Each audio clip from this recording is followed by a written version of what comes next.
Hi, I'm Don from DonDronesOn. Recently, Transport Canada announced new guidelines for flying sub 250 gram drones in Canada. Let's check them out. In March 2020, Transport Canada added a full chapter to their Aeronautical Information Manual, or AIM, dedicated to drones. While it wasn't perfect, it was really well written and went a long way towards being a readable interpretation of the current Canadian drone regulations. A couple of days ago, in their regular update to the AIM, they published a number of further clarifications, which I'll get into in future videos. But one of those clarifications was around sub 250 gram drones, or micro RPAs as they call them. The Mavic Mini is perhaps the most famous example of such a drone. As a recap, the AIM document says explicitly that the only Part 9 regulation that applies to sub 250 gram drones is 900.06. And that's the rule that states that you must not do anything to endanger manned aircraft or people on the ground. The so-called don't do anything stupid rule. And they also repeat that you do not have to register micro drones, you don't have to have a pilot certificate to fly them, and none of the other myriad drone regulations like proximity to airports apply. Just the don't do anything stupid 900.06 rule. They have added, however, some interesting rules of thumb. Please note, these are rules of thumb. They are not regulations, they're just guidelines. Let's go through them one by one. The first one says, maintain the Mrpa in direct line of sight. This makes sense, but I wonder, why didn't they use the term visual line of sight that they like to use everywhere else? It's kind of odd. I wonder if there's some subtle difference that they have in mind. B, avoid flying your Mrpa above 400 feet in the air. Okay, that's the normal maximum altitude. Sensible guideline. C, keep a safe distance between your Mrpa and other people.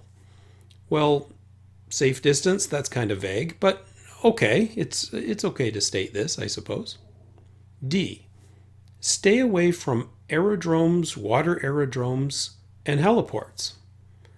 Well, again, this one sounds okay at first read, but it's kind of an odd way to word it, especially for those of us who are aware of the rules and risks around different kinds of aerodromes, certified versus registered, for example. So why aerodromes, water aerodromes, and heliports? Kind of weird. Recommendation E, avoid flying near critical infrastructure. Interesting. And again, it seems sensible when you first read it. Don't fly around nuclear power plants, for example. Unfortunately, if you actually Google critical infrastructure in Canada, you'll discover banks, farms, and water are also all considered critical infrastructure. So perhaps a few examples of what they meant would have been a whole lot better than just saying critical infrastructure and leaving it vague. Recommendation F, stay clear of aircraft at all times. Yep, no problem with that one. G, conduct a pre-flight inspection of your Mrpa. Well, that's definitely a good idea. Okay. H, keep the Mrpa close enough to maintain the connection with the remote controller. Well, that's an odd one to throw in there, but okay, there it is. And the last one they say is avoid advertised events. Well, okay, but all the rest of the rules, or rules of thumb, excuse me, are very colloquial terms, right? In this one, they've thrown a very technical, well-defined term into the mix. How about they just say, avoid flying over and around crowds of people? Doesn't that really get the proper sense of it? So these guidelines or rules of thumb are not crazy. I say pretty much the same thing in my Mavic Mini video from a year ago. But I'm not sure that they actually help to clarify the don't do anything stupid rule all that much. In fact, one thing I'm stunned about is that they don't say not to fly while intoxicated. Also, they don't include avoid flying near disaster recovery zones. Isn't that a little more crucial than a guideline that says maintain the connection with your remote control? The second area of clarification that they've added is around some distinct no-fly zones. They now have come right out and said sub 250 gram drones are prohibited from flying in 3 areas. First one is Class F Special Use Restricted Airspace. These are the Class F restricted zones around prisons and places like Niagara Falls and Parliament Hill. The Class F zones that start with the letters CYR.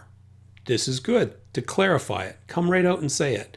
They keep the paragraph in there that starts with the word if, but okay, now they've come straight out and said this is prohibited.